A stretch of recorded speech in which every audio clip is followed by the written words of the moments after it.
Hoje nós vamos falar sobre o impacto emocional do TDAH na vida das crianças, adolescentes e adultos.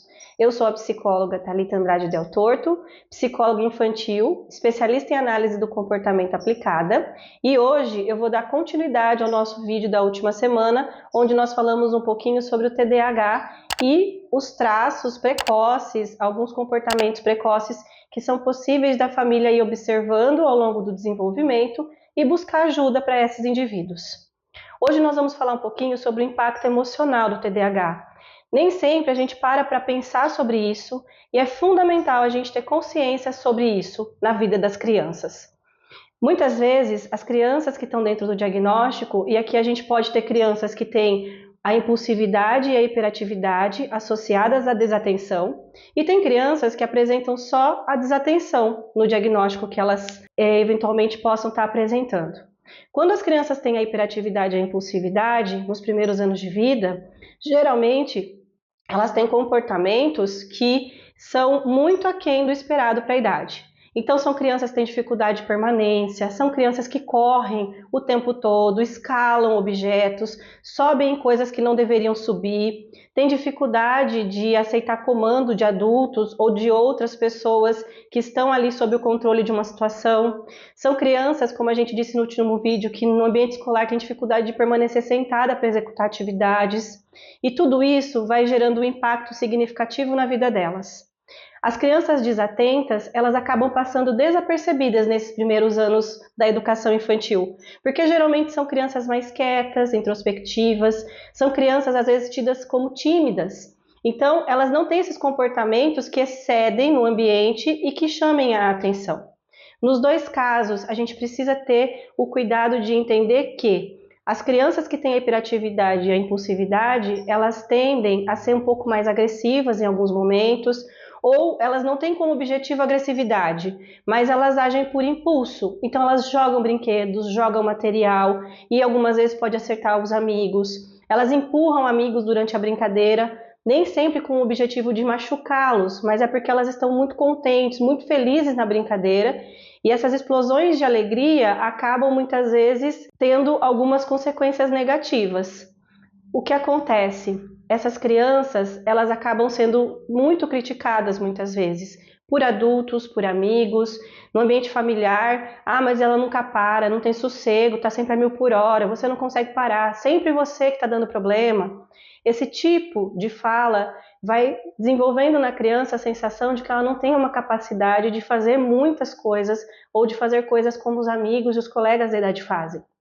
Isso pode desencadear várias sensações de comportamentos mais deprimidos, de isolamento. Então a gente tem nesse primeiro momento situações de isolamento. A criança ela pode se isolar porque ela não se sente parte do processo, ela entende que ela não consegue acompanhar, ou ela pode ser isolada por outros amigos, porque eles têm medo e eles passam a ter medo dos comportamentos dela, porque eles nunca sabem quando um rompante vai acontecer que possa vir a machucá-los. Isso é super importante da gente observar, entender e conduzir da melhor maneira possível.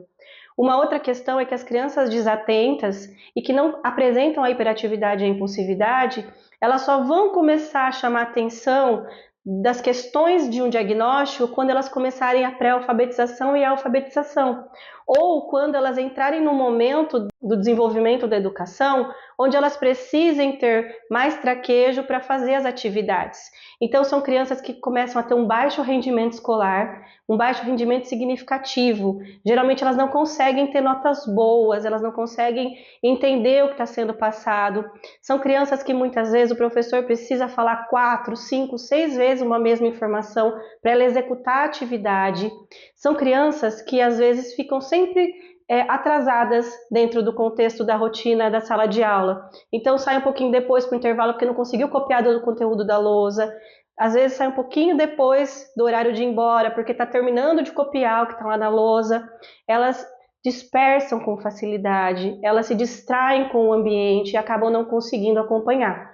Muitas vezes não é que elas não conseguem aprender, elas têm dificuldade de concentrar e de manter a atenção. Tudo isso impacta no desenvolvimento emocional das crianças. Tudo isso pode desencadear questões de ansiedade, questões de humor mais deprimido, tem crianças que têm questões de autoimagem muito significativas, autocrítica muito exacerbada, são crianças que tendem a ter um isolamento e muitas vezes elas fazem esse processo de se isolar e tudo isso tem um impacto no desenvolvimento. O que a gente precisa estar atento é que, se não descoberto, se não tratado na primeira infância, tudo isso que a gente está falando aqui, dessas emoções e o impacto delas na vida da criança, eles não vão sumir ao longo do desenvolvimento. Isso vai ser potencializado na adolescência e na vida adulta. Por isso, eu estou aqui hoje chamando a atenção de pais, professores, educadores, de quem está à frente de cuidados com crianças. Se você percebe que a criança tem características significativas, se você percebe que a sua criança tem dificuldades muito intensificadas, busque ajuda profissional, busque uma avaliação para entender se existe ou não um diagnóstico. Se existir o diagnóstico, nós temos muitos caminhos de tratamento. Se não existir o diagnóstico, a gente pode entender esses comportamentos e buscar também formas de ajudar a sua criança. O importante é entender que tem como cuidar e ajudar na primeira infância. Uma sugestão e um apelo como profissional. Muitas vezes a escola, ela fala para a família: olha, pai e mãe, a sua criança está tendo uma dificuldade enorme de permanência, olha, está tendo uma dificuldade enorme na aprendizagem. Algumas famílias entram num funcionamento de negação, como a gente falou algumas vezes já sobre esse comportamento de negação, e aí eles questionam a escola: mas na minha casa isso não acontece.